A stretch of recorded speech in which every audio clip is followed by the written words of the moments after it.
Decay of current कब करेंगे कि पहले करंट मैक्सिमम थी और हमने बैटरी को डिस्कनेक्ट कर दिया। बैटरी को डिस्कनेक्ट कर दिया मींस सोर्स ऑफ ईएमएफ हटा दी। जब सोर्स ऑफ ईएमएफ लगा था तो किरचॉफ्स लूप इक्वेशन क्या थी कर? E minus L D I by D T is to I R. अगर बैटरी हटा दी तो equation minus L D I by D T is to. पढ़ा नहीं कल वाला, मेरे को लगता है किसी ने नहीं पढ़ा ना। बहुत अच्छी बात है, छुट्टियां चल रही हैं अभी तो। So you can write decay of current. Once the current reaches its maximum value, once the current reaches its maximum value,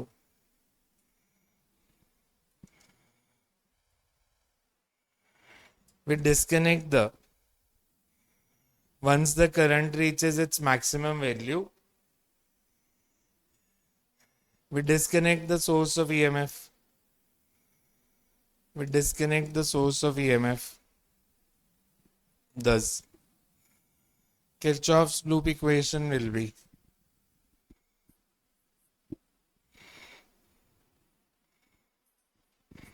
minus L di by dt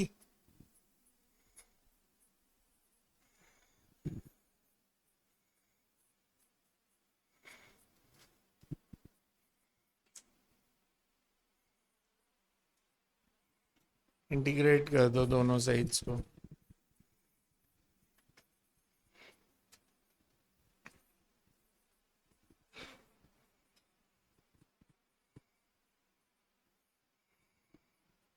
इसकी integration log I.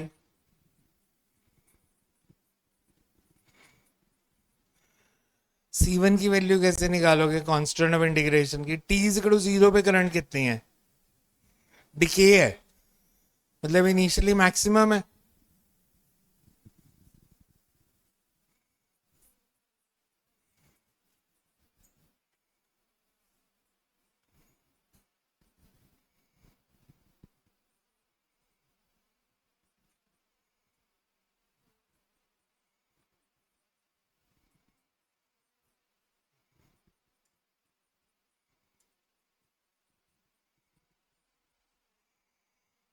Taking anti log.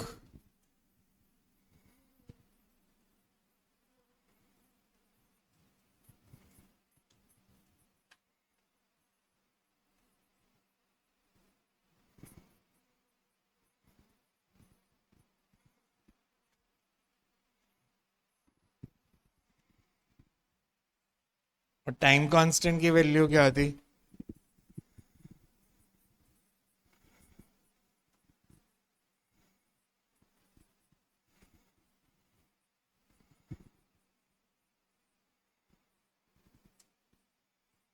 कल जो graph बनाया था उसी के ऊपर ही से draw कर दो।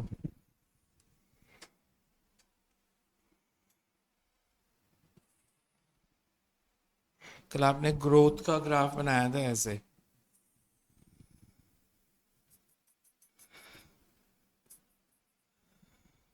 डिके का जो बनेगा that would be of this form.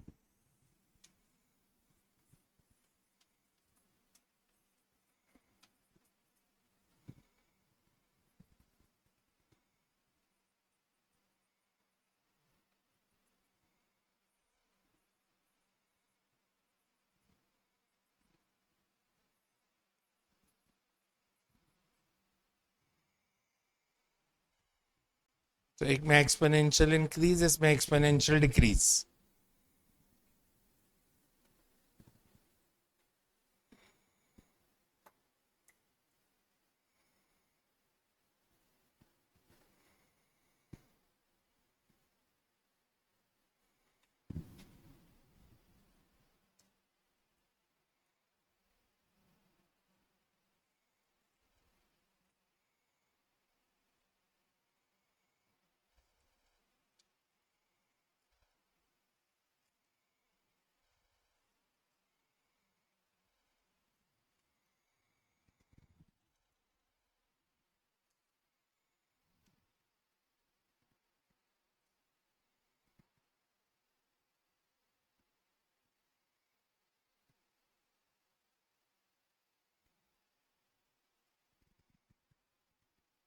second rate numerical.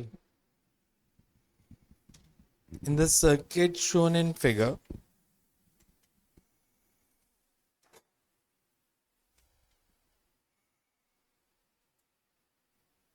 capacitor C1 is charged to potential difference V naught. Capacitor C1 is charged to potential difference V naught and switch S1 closed at time t is equal to 0.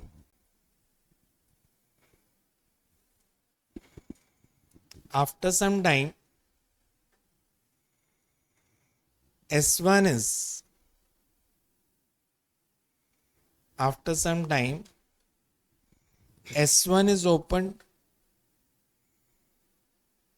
and S2 is closed.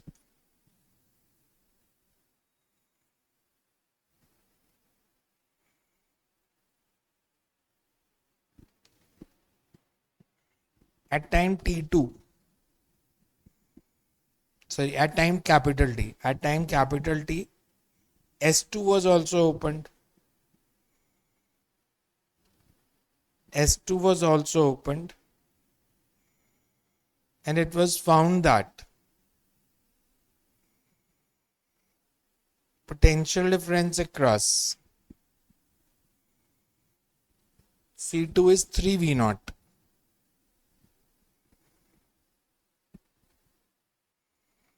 Find minimum possible value. Find minimum possible value of capital T.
ये diagram दिया,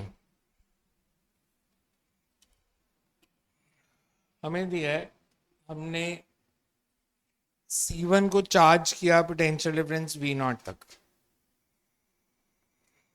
जब C1 fully charge हो गया, हमने S1 को close कर दिया, S2 को ओपन रखा.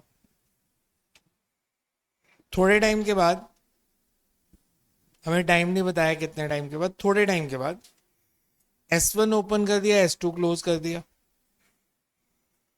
और नोटिस किया कि after time T, capital T, S2 को जब ओपन किया तो जो C2 है उसके cross potential difference 3 V not है. तो हमने कैपिटल T बताना है कितना.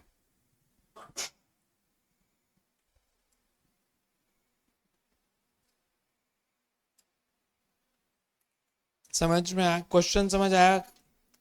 करना कैसे वो बाद में देखते हैं. हमें इनिशियली क्या दिया है, कौन सा कैपेसिटर चार्ज किया है, C1 to a potential difference of V naught. तो अगर मैं आपसे पूछूं energy stored in C naught कितनी है फर्स्ट कैपेसिटर में, half C naught V naught square. Initially यही एनर्जी स्टोर्ड है.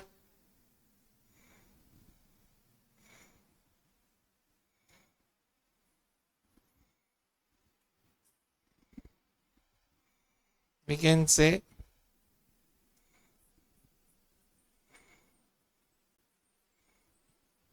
initial energy stored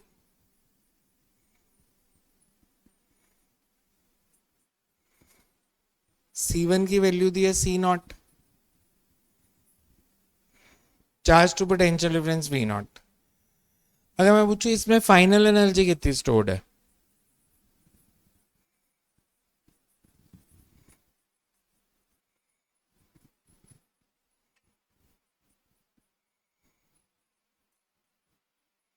C2 कितना दिया है एंड V2 इज,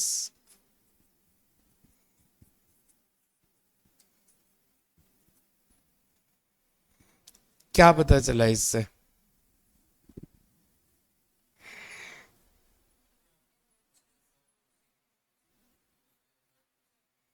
क्योंकि हमें चार्ज नहीं दिया ना, पोटेंशियल डिफरेंस दिया।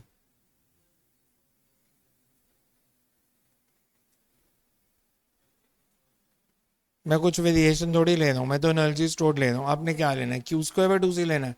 क्यू को पुट कर दे, CV नॉट यही आएगा। सो C2 की वैल्यू C0/9 दी है ना डायग्राम में। इससे पता क्या चला, जो पहले एनर्जी C1 में स्टोर थी वो सारी अब C2 में स्टोर्ड है। पहले हमने सिर्फ C1 को चार्ज किया था, मतलब ना तो C2 में कोई एनर्जी स्टोर थी ना इंडक्टर में। फाइनल C2 में एनर्जी अगर स्टोर्ड है सेम, इसका मतलब ना तो इंडक्टर में कोई करंट है और ना C1 पे कोई चार्ज है, सारी की सारी एनर्जी ट्रांसफर हो गई है। अब हुई कैसे, आपने पहले कैपेसिटर को चार्ज किया, थ्रू इंडक्टर ट्रांसफर होनी है, बीच में इंडक्टर लगा है। कैपेसिटर को चार्ज किया, कैपेसिटर को चार्ज करके अगर मैंने S1 को क्लोज किया तो क्या होगा, capacitor begins to discharge, capacitor discharge होना शुरू हो जाएगा। थोड़े टाइम में कैपेसिटर फुली डिस्चार्ज हो गया और उसमें जो इलेक्ट्रिकल एनर्जी स्टोर थी वो मैग्नेटिक में चली गई। जब ये हुआ तो हमने S1 ओपन कर दिया, S2 क्लोज कर दिया। LC ऑसिलेशंस में क्या हो रहा था, एक ही कैपेसिटर था।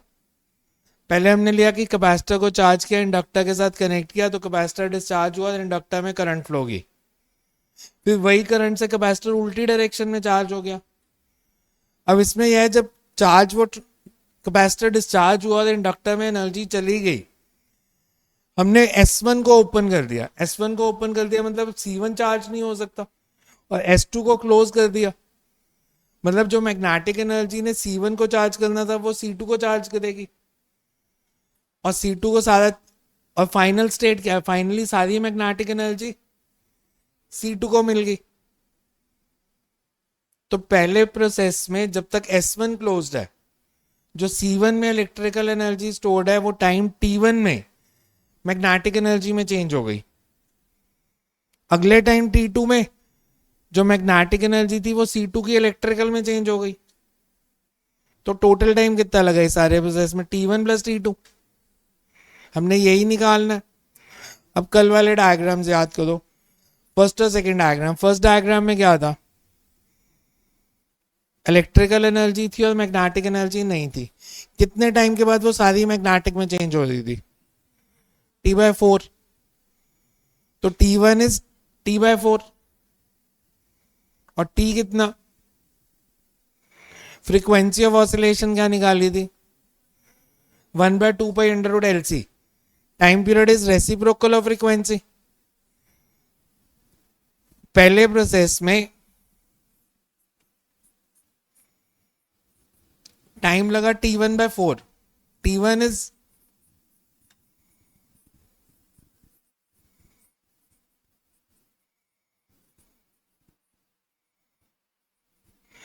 अगले प्रोसेस में भी सेम टाइम, बिकॉज फिर मैग्नेटिक इलेक्ट्रिकल में चेंज हो गई अनदर T/4 में। पर अब टाइम पीरियड अलग हो गया, बिकॉज पहले कैपेसिटेंस C0 थी, अब C0/9 है, तो 1/4 of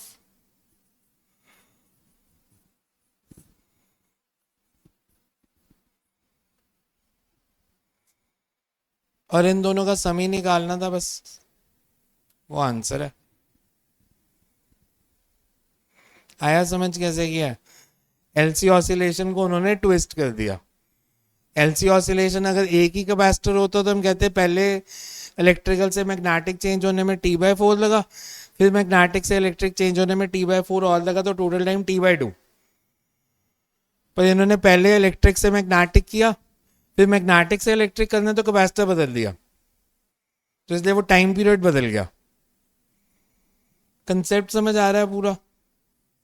so you can rate, पहले इसका कंसेप्ट लिख लो। हीट एनर्जी लॉसेस निगलेक्ट किया ना, क्योंकि रेजिस्टेंस तो है नहीं और हम कॉइल की रेजिस्टेंस को 0 लेते हैं। सो you can right initially capacitor C1 is charged. Initially capacitor C1 is charged and energy stored in the capacitor is. Initially capacitor C1 is charged and energy stored in the capacitor is half C naught V naught square. Energy stored in the capacitor is half C naught V naught square. This phenomena is known as, ये जो आवाज आ रही है, अगर मैं इधर आता हूं तो ये वहां से एक नॉइज प्रोड्यूस हो रही है। This phenomena is known as, इसको क्या बोलते हैं? और ये कब होती है?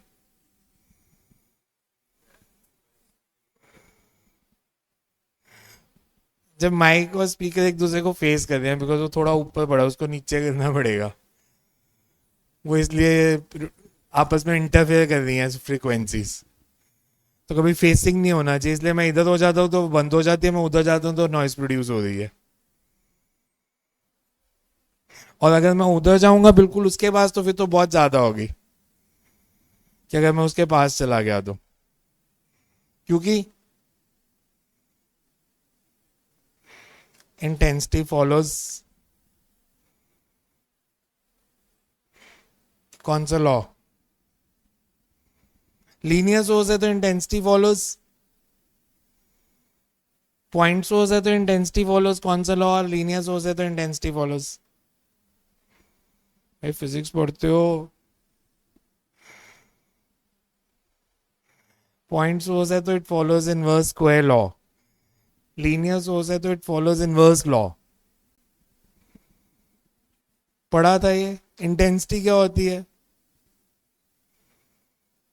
इंटेंसिटी हम किसको बोलते हैं? एम्पलीट्यूड। फिर इंटेंसिटी क्यों बोलते हैं, एम्पलीट्यूड क्यों नहीं बोलते? इंटेंसिटीज यूनिट्स क्या होते हैं इंटेंसिटी के? अच्छा मैं यूनिट बताता हूँ, फिर बताना क्या होगा। Watt per metre square, watt per metre square unit है। Power upon area. पावर क्या होती है? Energy per unit time.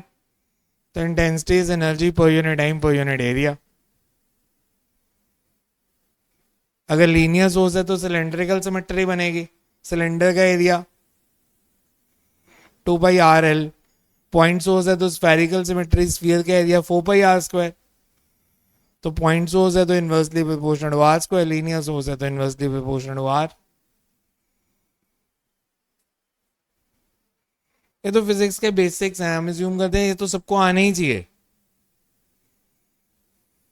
हाँ आने चाहिए,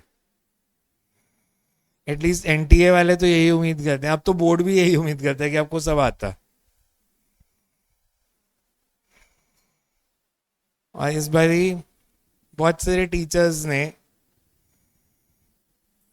सीबीएसई की जो डिफरेंट कमेटीज होती हैं उन्होंने रिकमेंड किया है 10th और 12th के लिए, अगर वो इम्प्लीमेंट कर दें, कि ग्रेस मार्क्स का सिस्टम बंद करो 10th में भी और 12th में भी। बिकॉज कोई लॉजिक नहीं है फॉल्स होप देने का।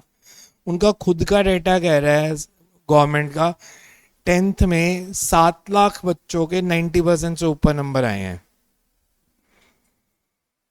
आईआईटी में अच्छी सीट्स हैं 5000, मतलब अच्छी का सीट्स कह लो जनरल कैटेगरी की, इसका मतलब है जिनके 90% नंबर आए हैं उनमें से भी 99% फेल होने वाले हैं।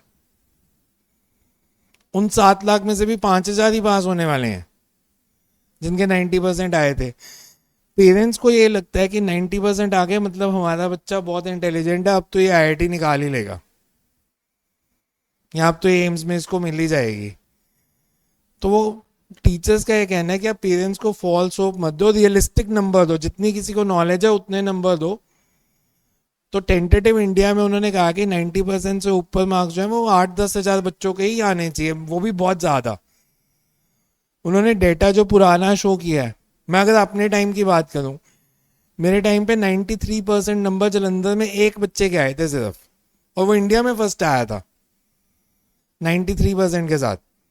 और इंडिया में 90% से ऊपर मेरे ख्याल से जो 8-10 बच्चे होते थे उनके अखबार में फोटो आती थी, मतलब हिंदुस्तान टाइम्स में, टाइम्स ऑफ इंडिया में फर्स्ट पेज पे फोटो आती थी कि इन 8 बच्चों के इंडिया में 90% नंबर आए हैं।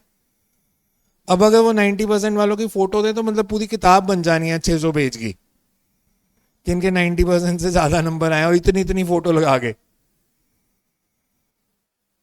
तो वो कह रहे हैं रियलिस्टिक नंबर दो, 12th में भी रियलिस्टिक दो, कि जो आपने ग्रेस के सिस्टम पकड़े हुए हैं, 20-20 नंबर, 50-50 नंबर तक मॉडरेशन कर देते हो, 36 नंबर की मॉडरेशन कर दिया, हटाओ। 36 नंबर की मॉडरेशन का मतलब है बच्चे के 80% है, आप उसको कह देते थे 87 है, क्यों 80 है तो 80 रहने दो ना उसके। आप दिल्ली के कॉलेजेस देख लो, अब तो सीयूईटी हो गया, जब एडमिशन, जब सीयूईटी नहीं था दिल्ली के कॉलेजेस का क्या सीन था। कॉमर्स में एसआरसीसी जैसे कॉलेज थे जिनमें एडमिशन तब मिलती थी अगर आपके 500 में से 499 नंबर है। बीकॉम में, एसआरसीसी में बीकॉम में एडमिशन नहीं मिल रही थी बच्चों को कि 499 नंबर आएंगे। अब 499 मतलब थोड़ा तो दिमाग लगाओ, कि एसआरसीसी की सीट्स फिल हो जाती थी बीकॉम में एडमिशन के। मतलब कॉलेज अच्छा है मैं मानता हूँ, बट फिर भी इतने नंबर नहीं चाहिए होने चाहिए। तो इसलिए उन्होंने कहा है कि ग्रेस व्रेस के सिस्टम खत्म होने चाहिए, जितना बच्चे को आता है उतने नंबर दो, फेल होते हैं तो होने दो। हाँ मतलब अगर आपको डर होगा दिमाग में, अब सीन क्या हो गया सीबीएसई में, मतलब मेरे से भी अगर कोई पूछे मैं कहता हूँ थोड़ा बहुत पढ़ ले, पास तो तूने हो ही जाना है। सीबीएसई में फेल तो बहुत ही मुश्किल से होगा कोई। तो ऐसा नहीं होना चाहिए, मतलब जिसको आता है उसको पास करो, जिसको नहीं आता उसको फेल करो, 12th दोबारा कर। बिकॉज आप देखना आगे जाके जब कॉलेजेस में जाओगे, आप बहुत सारे लोग कई बार क्रिप करते हो कि कैटेगरी वालों को एडमिशन मिल जाती है, बाकियों को नहीं मिलती। आप एडमिशन ले सकते हो वहां पे जाके, तो कोई नहीं है ना कि पास परसेंटेज। आप आईआईटी में जाते हो, आप नॉर्मल में गए हो, कैटेगरी में गए हो, पढ़ना तो पड़ेगा।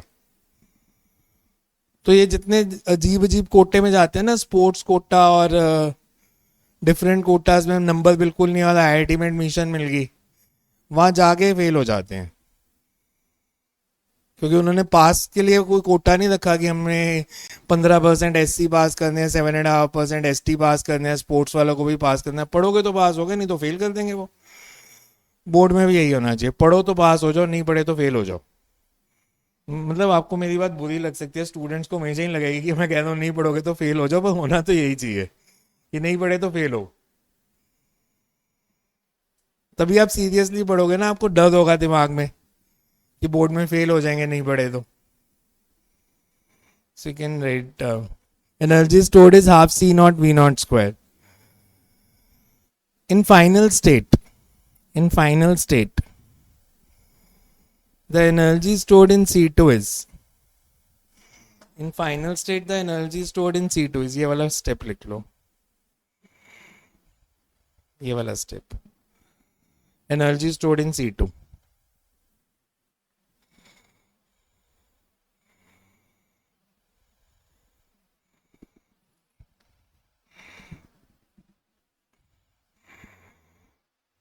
एज, इसके बाद लिखो as initial energy, as initial energy in C1 is equal to, as initial energy in C1 is equal to final energy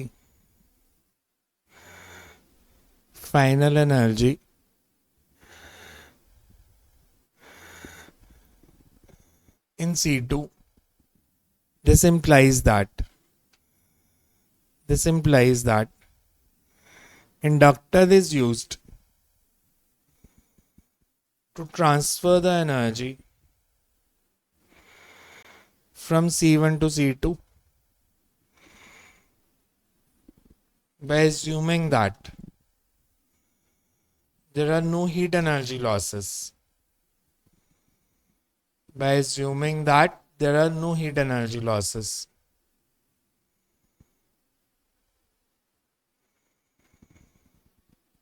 By assuming that there are no heat energy losses. When S1 is closed,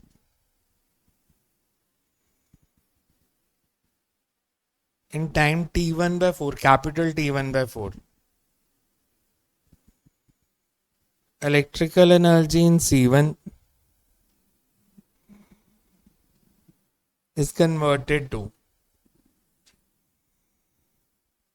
magnetic energy in L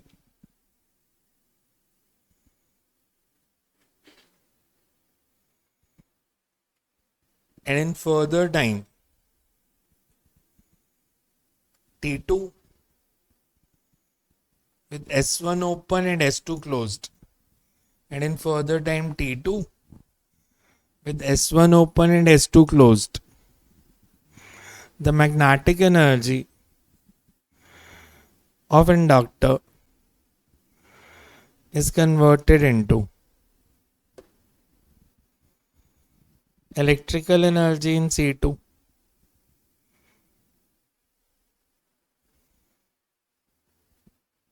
and this time T2 is capital T2 by 4.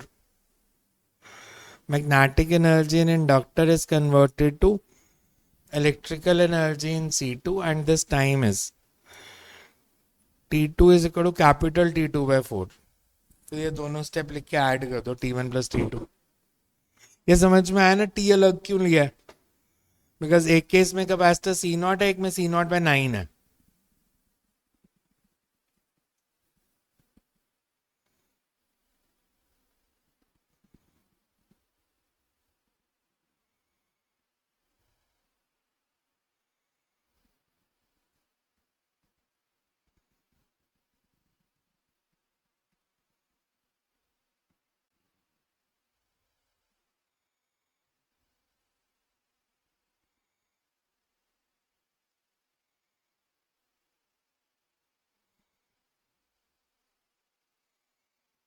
क्या है answer solve करके?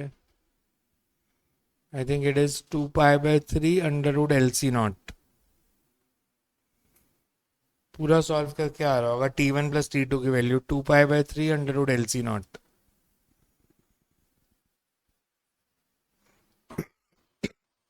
Check कर दो.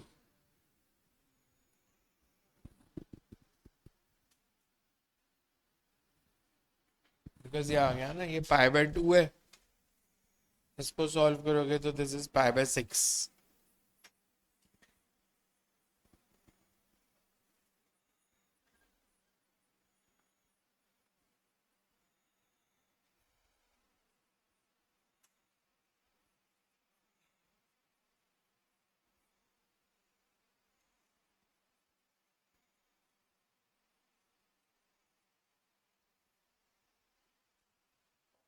To pi by 3 LC0.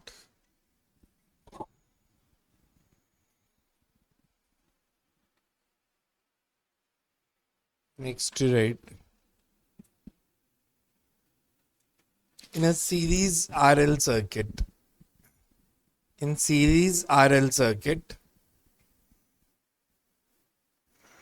switch is closed at time t is equal to 0.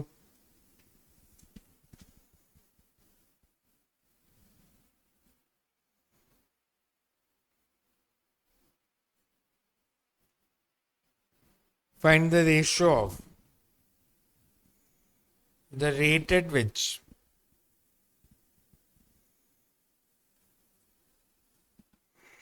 magnetic energy is stored in inductor. Find the ratio at which magnetic energy is stored in inductor to the rate at which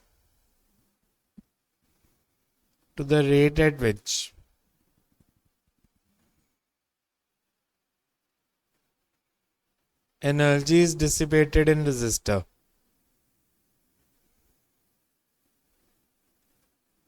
To the rate at which energy is dissipated in resistor. B part is also find the time in which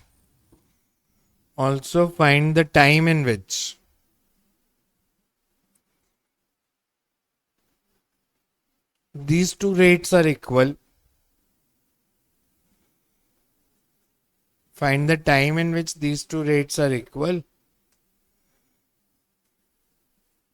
in terms of time constant tau.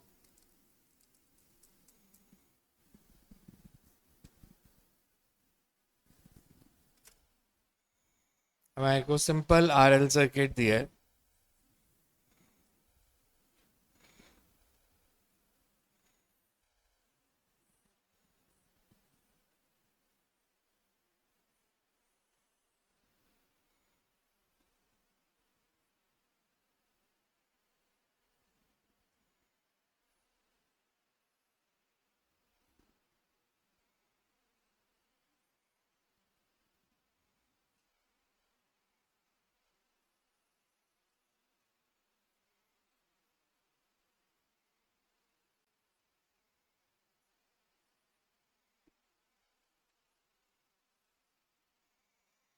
हमने switch को close किया. हमने बताना है ratio of rate at which magnetic energy is stored in inductor to the rate at which energy is dissipated. और कितने time के बाद ये रेट्स इक्वल होंगे.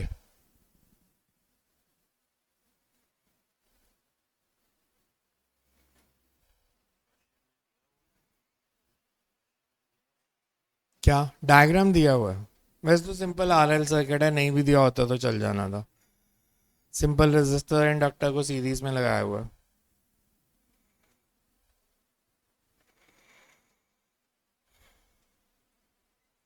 एनर्जी स्टोर्ड इन इंडक्टर का फॉर्मूला क्या था.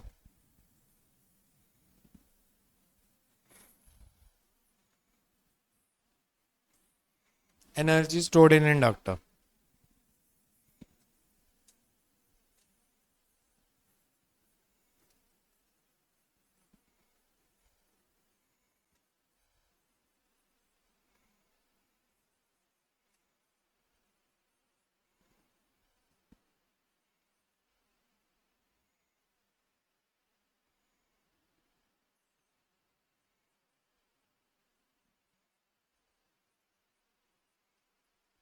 यही फॉर्मूला था.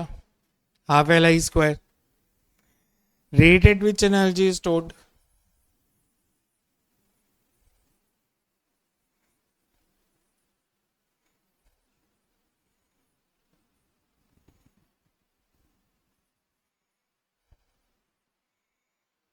Rate of storage of energy is power. मतलब du by dt. इसकी डिफरेंशिएशन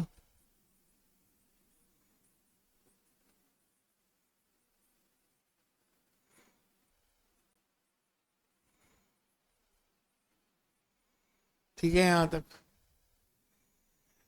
हमें कहा rate at which energy is stored in inductor, वो हमने निकाल ली. To the rate at which energy is dissipated in resistor. Rate of energy dissipation in resistor formula बोलो.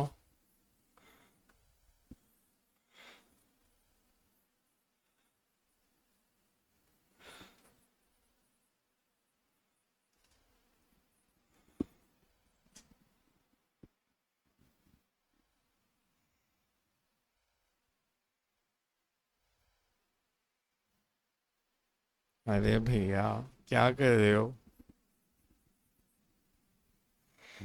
Rate at which heat is generated I square R. Heat energy generated क्या होती है, I square R T.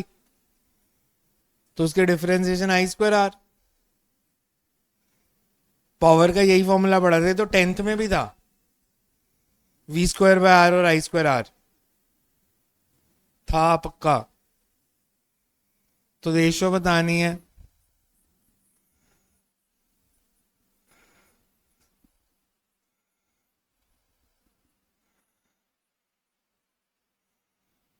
तो क्या आ जाएगी हमारे पास?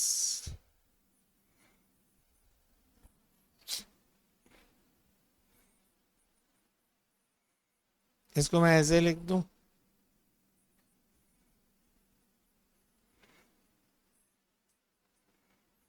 Because हमें question में क्या है, टाइम कांस्टेंट टाउ। तो टाइम कांस्टेंट होता है एल बाय आर, तो tau D I by D T upon I. फिर हमें बताना है कितने टाइम में ये रेशो 1 होगी। पी एल और पी आर इक्वल, तो ये रेशो 1 कब होगी? बी बाट, कितने टाइम के बाद दिस रेशो विल बी 1?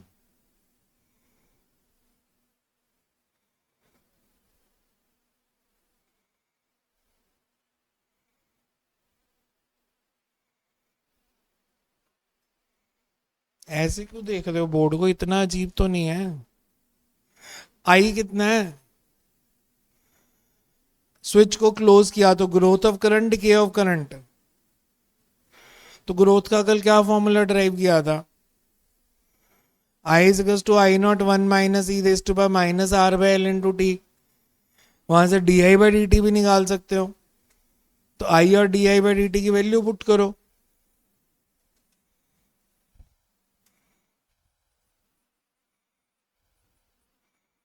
ये फॉर्मूला कल आप ड्राइव कर चुके हो आरएल सर्किट में। तो D I by D T क्या हो जाएगा? इसकी डिफरेंशिएशन क्या होगी?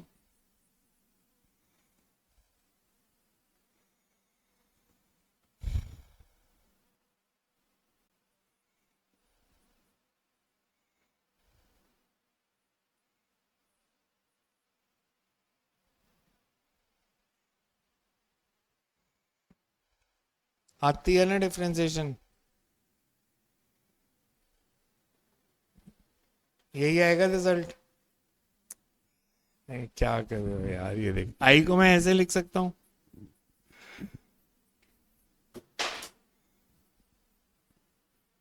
This can be written as,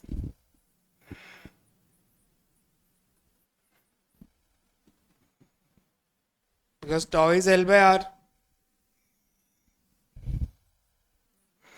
मेरे से मैथ्स करवा रहे हो आप।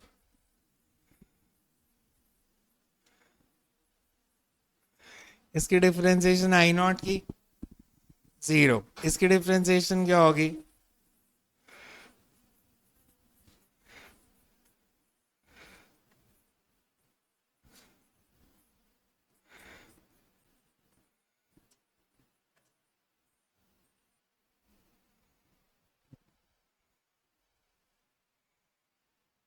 मेडिकल वाले हैरानी से देखें, नॉन मेडिकल वालों को नहीं देखना चाहिए इसे ऐसे। आपने आरडी पूरी सॉल्व कर दी और सिंगेज भी कर ली है, और कुछ ने तो ब्लैक बुक भी कर ली होगी। कर ली? ब्लैक बुक नहीं की, सिंगेज तक कर लिया। ये तो आरडी की भी फर्स्ट एक्सरसाइज ही होगी, E raise to power F X की इंटीग्रेशन। चलो अब इसकी वैल्यू, ये दोनों रेशो 1 कब है?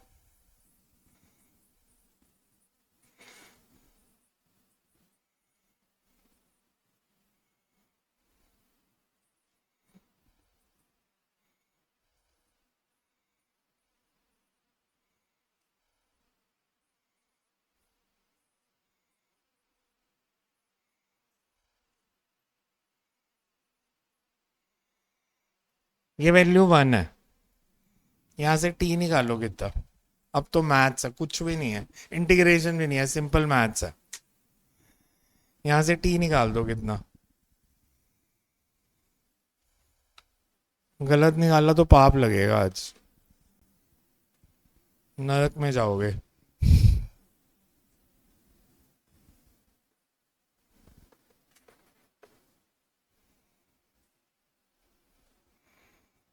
नॉन मेडिकल वाले तो पक्का, जो इसको सॉल्व ना कर पाए।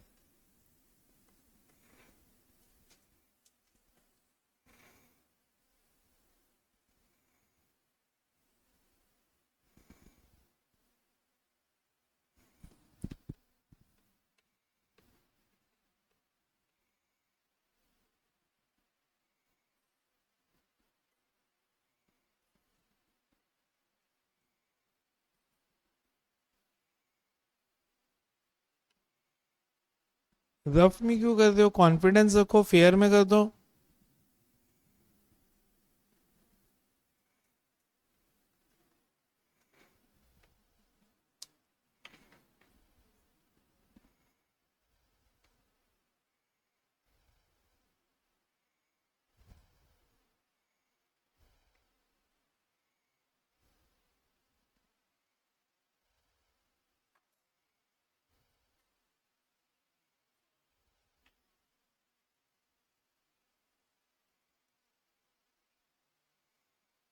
आ गया।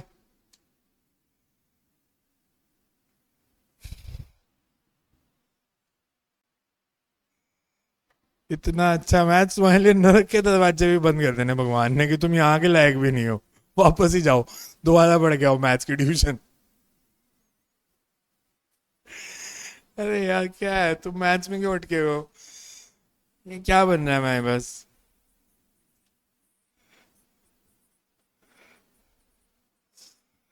हमें से मैथ सॉल्व करा रहे हो आप।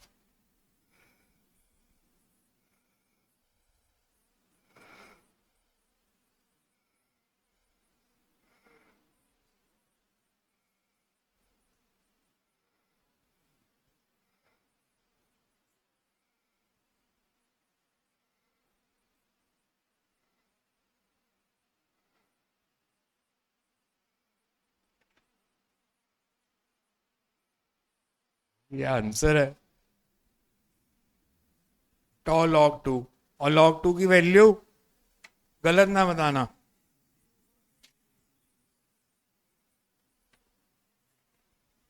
Because log to the base N है, लॉग टू द बेस 10 होता तो 0.3010 होती।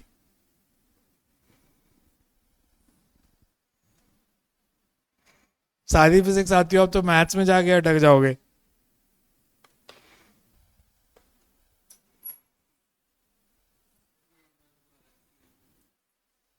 कौन सा? Energy stored in inductor, rate of energy stored, उसकी differentiation, energy dissipated, I square R. तो दोनों की रेशो ली है, आई हमने कल निकाल लिया था, आई और D I by D T की वैल्यू पुट की है। तो फॉर्मूले तो याद होने चाहिए ना जो कल ड्राइव किया था। Next,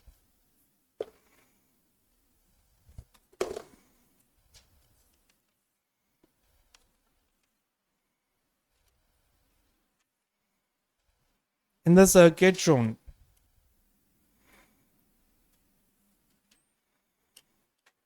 switch has been closed for long time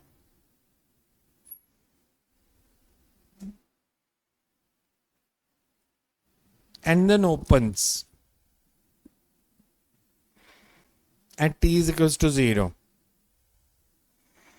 Switch S has been closed for long time and then opens at t is equals to 0.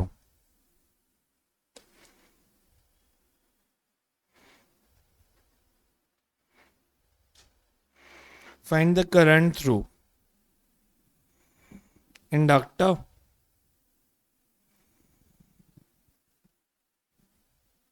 just before the switch is opened.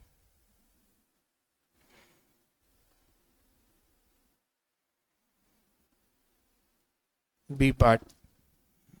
Find the current through inductor long time after switch is opened. Find the current through inductor just before switch is opened. B part is find the current through inductor long time after switch is opened. and C part is find current through inductor at any time t.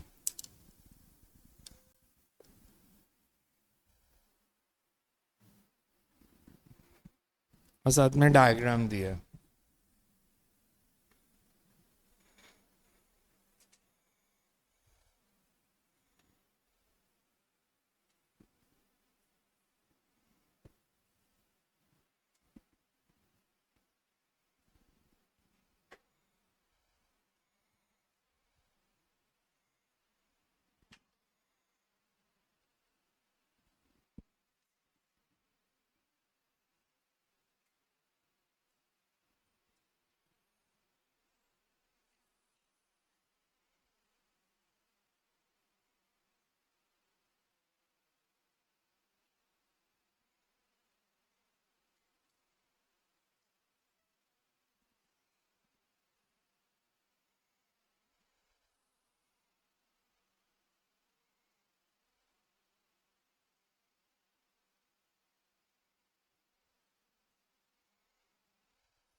बहुत देर से switch बंद था. Switch खुलने से just पहले current through inductor.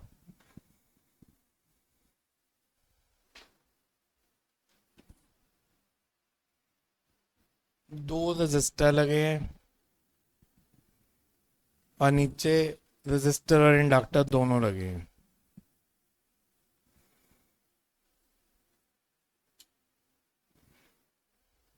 दो part है ना, एक ऊपर 3 और 6 और नीचे 9 ओम और 1 हेनरी.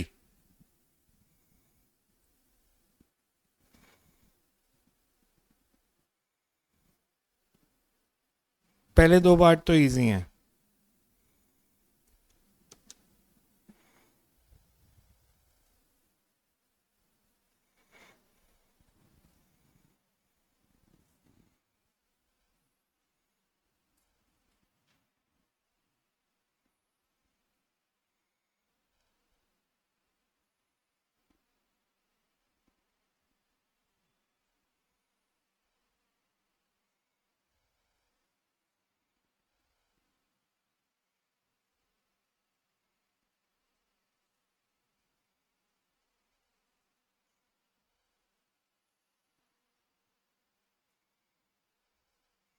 इनिशियली स्विच क्लोज्ड है.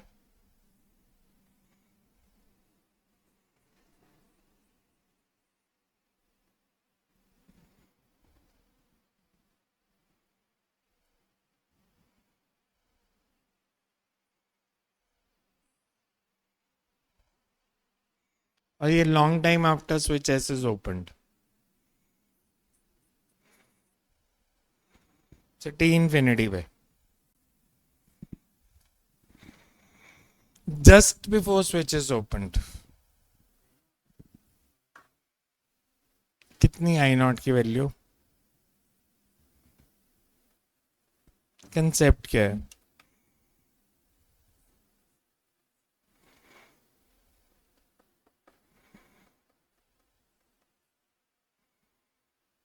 अगर ये बहुत देर से स्विच क्लोज्ड था तो सर्किट में इंडक्टर की अगर हम बात करें, उसमें जब स्विच क्लोज किया करंट बढ़नी शुरू हुई. इंडक्टर अपोजेस ग्रोथ, धीरे धीरे बढ़ती गई, मैक्सिमम हो गई. जब एक बारी मैक्सिमम हो गई तो induced EMF across inductor. Maximum value constant होती है. कांस्टेंट की डिफरेंशिएशन मतलब जब करंट मैक्सिमम है तो D I by D T 0, induced EMF 0. नीचे वाली जो कैपेसिटेंस है 1 हेनरी और 9 ओम, टी इज इक्वल टू 0 पे देखो ये दोनों पैरेलल में है। अगर इंडक्टर के क्रॉस पोटेंशियल डिफरेंस 0 है तो रेजिस्टर के क्रॉस भी 0 ही होगा। इसका मतलब रेजिस्टर में से कोई करंट फ्लो नहीं करेगी। इंडक्टर की अपनी सेल्फ रेजिस्टेंस है नहीं। अगर 9 ओम में से करंट फ्लो नहीं कर रही तो मैं उसको निकाल दूं सर्किट से, उसका कोई फायदा ही नहीं है। बाकी रेजिस्टेंस कितनी बची? 6 और 3 इन पैरेलल। 6 और 3 इन पैरेलल, तो equivalent is R1 R2 upon R1 plus R2 2। Potential difference कितना है? तो करंट कितनी फ्लो करेगी? 12/2 6 एम्पियर। हो गया फर्स्ट पार्ट सॉल्व। अब long time after the switch is open, switch को ओपन कर दिया हमने, अगेन स्टेडी स्टेट आ जाएगी। इंडक्टर के क्रॉस कोई पोटेंशियल डिफरेंस नहीं, रेजिस्टेंस उसकी है नहीं। अब इक्विवेलेंट रेजिस्टेंस कितनी है? स्विच एस ओपन मतलब इसका कोई रोल नहीं है सर्किट में, ये नहीं लगा हुआ।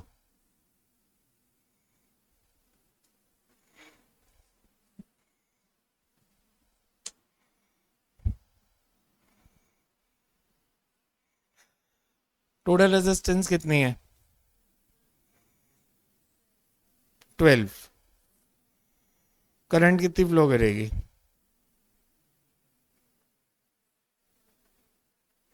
ये रेजिस्टेंस कितनी है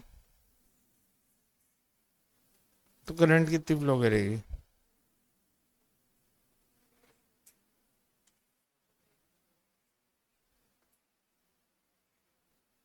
टू एम्पियर। अरे इसके क्रॉस कोई पोटेंशियल डिफरेंस है नहीं। इसको अगर मैं 0 मान लूं तो ये 0, ये 0, ये भी 0।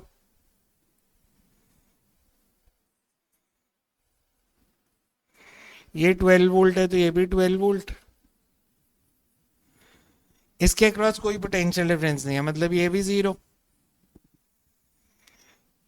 Total potential difference 12। Total resistance, तो यहां से करंट फ्लो करेगी 1 एम्पियर और इधर से 2 एम्पियर। तो पहले कितनी करंट फ्लो करी थी इस डायग्राम में? 6 और अब 2।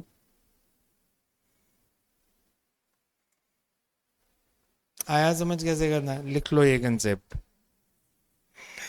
जब भी स्टेडी स्टेट आ गई ना, स्टेडी स्टेट का मतलब होता है कि या तो आपने स्विच बहुत देर से ओपन रखा है या बहुत देर से क्लोज्ड रखा है। जब भी स्टेडी स्टेट आ जाएगी इंडक्टर में या तो करंट होगी मैक्सिमम या मिनिमम।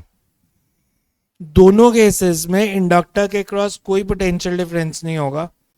आप सर्किट में इंडक्टर को उठा के सीधी एक वायर भी लगा सकते हो,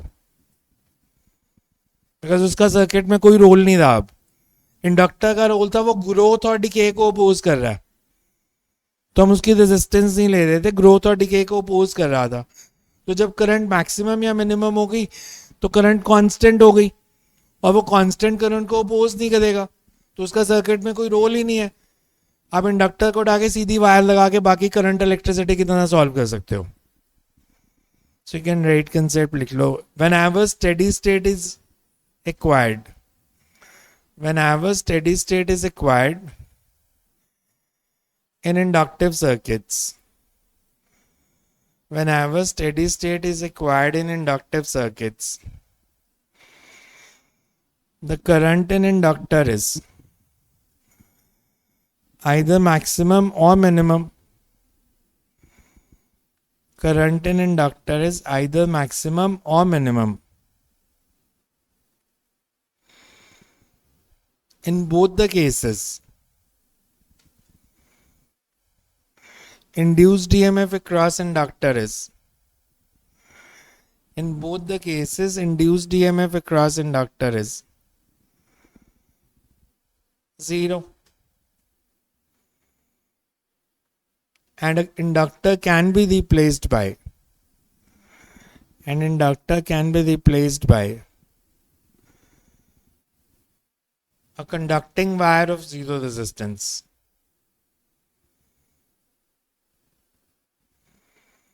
अब पहला केस लिख लो. At t is equal to 0.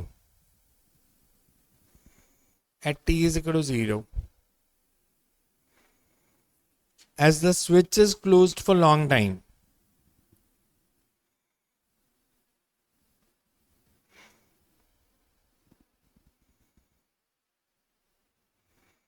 inductor can be replaced by a wire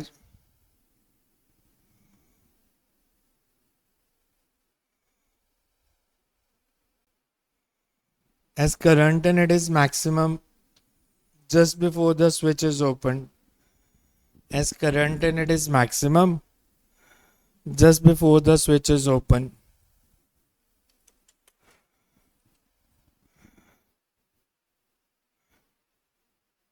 Also as 1 ohm, 1 Henry and 9 ohm. Also as 1 Henry and 9 ohm are in parallel. Therefore, if EMF across inductor is 0, potential difference across 9 ohm is also 0, and it can be removed from the circuit.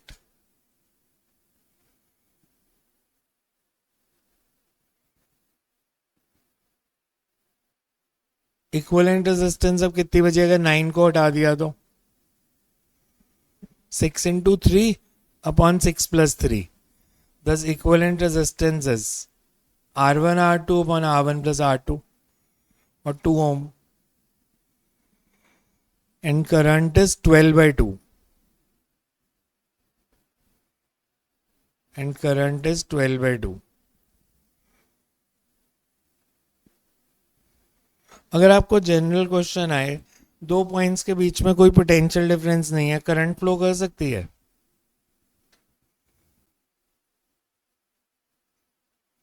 क्यों क्यों नहीं कर सकती? अभी तो आपने answer निकाला 6 ampere. 6 ampere किस में करंट निकाली है? इंडक्टर में. और इंडक्टर के क्रॉस कोई पोटेंशियल डिफरेंस नहीं है. आपने कहीं पढ़ा है कि पोटेंशियल डिफरेंस चाहिए तभी करंट फ्लो करेगी? पढ़ा है ओम्स लॉ? पर तब चाहिए होती है ना अगर रेजिस्टेंस हो. किसी रेजिस्टेंस में से करंट तब फ्लो करती है अगर पोटेंशियल डिफरेंस हो. आप ओम्स लॉ को ही देखो, V is equal to I R. अगर R 0 है तो V 0 आ जाएगा, पर I 0 होना तो जरूरी नहीं है. अगर मेरे पास जैसे यही नीचे वाली वायर ले लो, मैंने इन तीनों की पोटेंशियल सेम ली है 0, पर करंट तो इधर से फ्लो करेगी ना क्योंकि इसकी रेजिस्टेंस नहीं है. अगर रेजिस्टेंस हो तो करंट फ्लो के लिए पोटेंशियल डिफरेंस चाहिए. अगर वायर है सिंपल जिसकी कोई रेजिस्टेंस नहीं है तो पोटेंशियल डिफरेंस नहीं भी होगा तो भी करंट फ्लो करेगी. सेकेंड पार्ट लिखो. Long time after the switch is open, long time after the switch is open, potential difference across inductor is 0,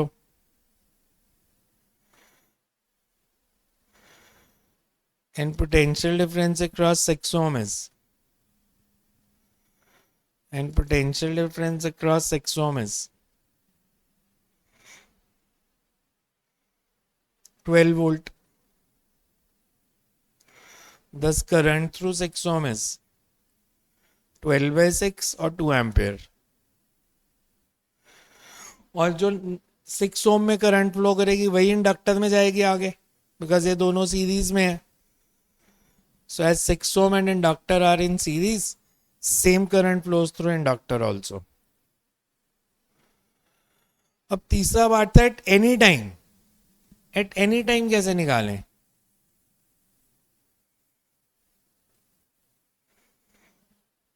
अगर मैं स्विच ओपन इस लूप की इक्वेशन लिखूं,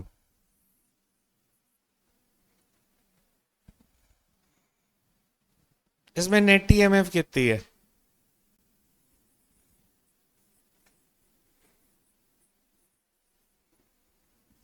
applied EMF is 12 minus L di by dt is equals to IR,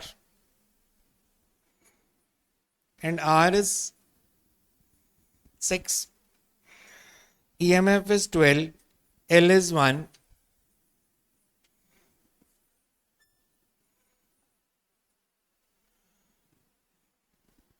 तो मैं इसे ऐसे लिख सकता हूँ,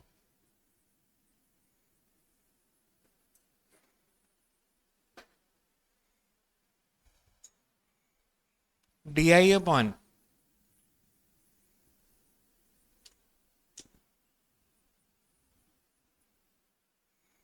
इसको इंटीग्रेट कर देंगे तो करंट और टाइम में रिलेशन आ जाएगा। लिमिट्स क्या लें करंट की? टाइम की लिमिट्स तो इसकी लिमिट्स क्या लें?